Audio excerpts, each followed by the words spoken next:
Kaog ka high tide. Sus may gani kay di pa jud as in kuan. Agoy.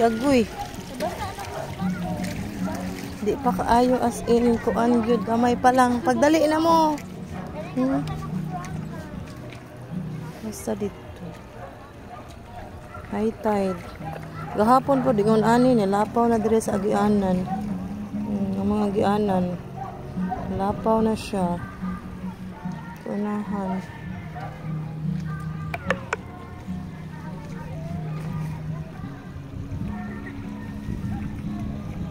Dagat na siya. Yung ano ni dire basta ka ng kuan. High tide. Kuan ka ano. Asa dito unahan. Ano siya kuan. Pero na ba yan nga makuan diri ang tubig kanang maabot diri sa amo sa una sa amo agianan pero sa una kay di gyud ni maabot diri ba.